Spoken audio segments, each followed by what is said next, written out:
Good, yeah, good morning. I was gonna make a long statement, take up all your time, but you know what? I figured I'd go the other way and let you do your due diligence, not say much at all, and let you guys bang away and with the questions. So with that, I'll let you get started. On Saturday, it looked like there were times maybe where you had Gervon and Zach both playing three tech at the same time on the field. Just what do you like about that look, and what does that specifically do for your defense? I think both of those guys playing three at the same time. Well, if it was both three, it was should have been a pass down, and then those guys are both in a rush or get after 'em mode. So we do like two big bodies in there, and what that does for us, it pushes the pocket, and then so if you push the pocket and you get no A or B gap escapes, it gives those guys on the edge some room to get over the top and get to the quarterback without the quarterback having a chance to step up. Alan Tyreek Stevenson has had some ups and downs in preseason games. How have you observed how he's kind of handled that? Yeah, you know what? He has which is a good thing that he's got a short memory, and he does not lack for confidence. So that's I do like that, and he has the ability to take coaching, take correction. I love his mental makeup. I love that he has grit. I love that he can make a mistake and bounce back from that, because in the NFL, you're going to get some plays that don't go your way. You're going to get some plays when you're in position, you've done everything right, and the offense makes a play, and you have to be able to move on to the next play. We call that the cycle of a snap. You get lined up, you execute, and then good or bad, you move on to the next play and you focus in on the next one, and then you move on to the next one. And guys that can do that effectively are usually guys that'll grow in the NFL. They don't linger too long on a good play or a bad play. I think he has that ability. Do you know yet whether Noah Sewell's injury is anything that will affect him for week one? I don't know, but and if I did, I don't even go there with the injury part. That's not my wellhouse, and so I'll be glad when he's back ready to go. If that's today, tomorrow, the next day.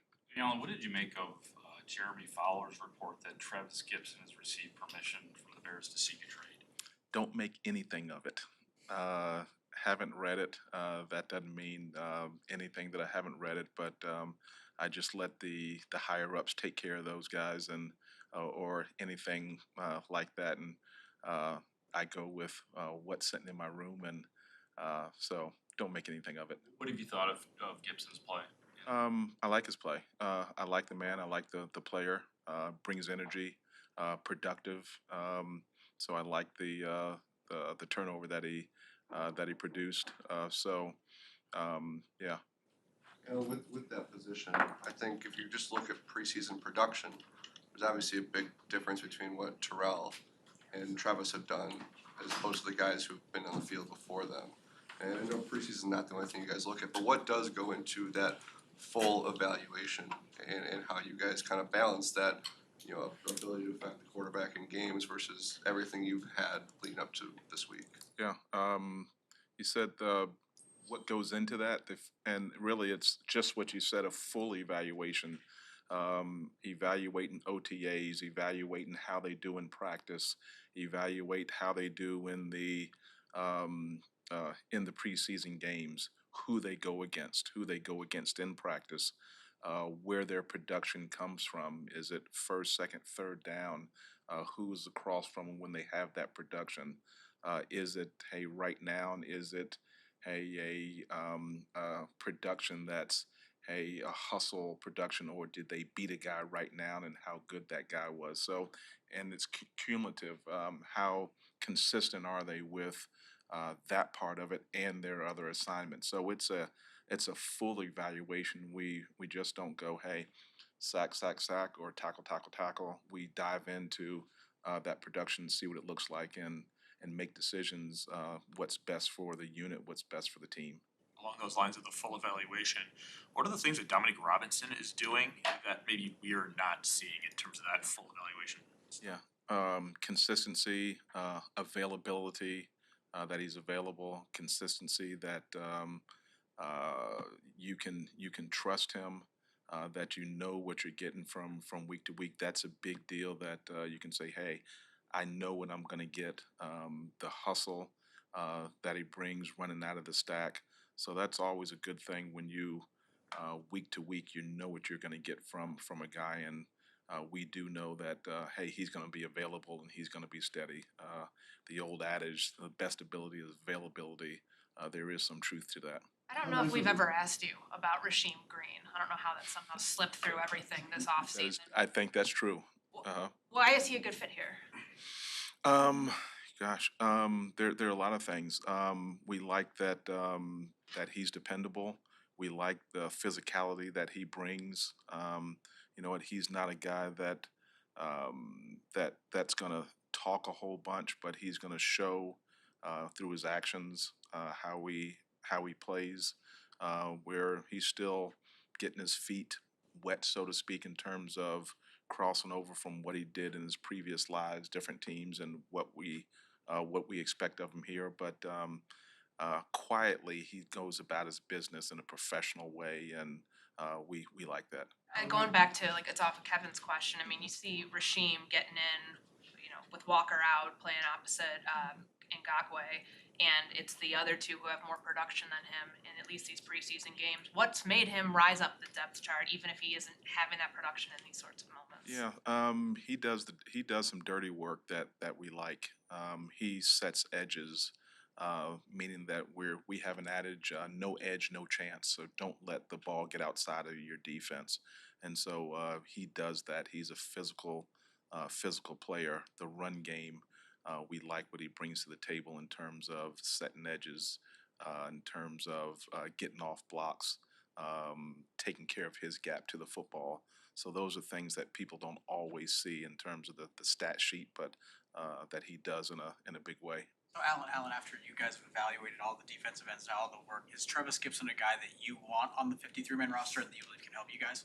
Everybody that's on the roster right now, I want. So there's not a guy that's not on the roster that I don't want. So Travis is on the roster. So T. Gip, I want.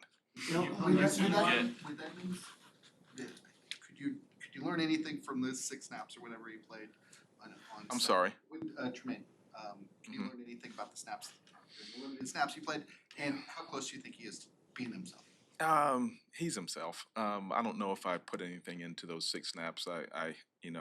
I probably wanted him out there more than he probably needed to be out there. I don't know if he even needed those 6 snaps, but it's good to see him get out there, make the calls, be with the group in a live situation.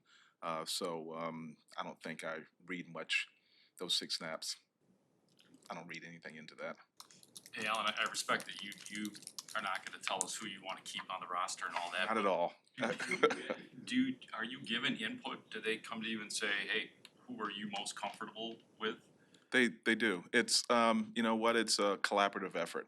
Not just me, the position coaches, myself, the head coach, the GM. We all get together and I give them my 2 cents worth, and then it's up to let the professionals, so to speak. They're looking at the big picture. I'm looking at the defense. So sometimes my view of something is strictly, hey, what I want. And then they go, hey, this is what Allen wants. This is what the defense wants. But this is what's best for the entire football team. And that's that's why they have the GM and the head coach title, because they're looking at the entire picture. Where I'm just looking at, hey, my position. At this time of year, how big is the emotional swing for you talking to the guy who did make it versus talking to the guy who did not? Yeah. How difficult is how big is that swing? Yeah, that great question. I would say it's a big emotional swing because the way I feel, anytime you're telling someone no and they've worked as hard as they've worked, that's a big deal. And whenever there's not an emotional swing for me, that means it's time for me to go. So right now, I do care about people. This is a people business. You do want to treat people well, and you do have to say, hey, um, it may not be that you can't play football. It may mean that right now we're telling you no, and so that's always a tough duty. You have to do it. It's part of the NFL, but it's always hard. So you have to do hard things in the NFL, and it is tough. Great question. Thank you.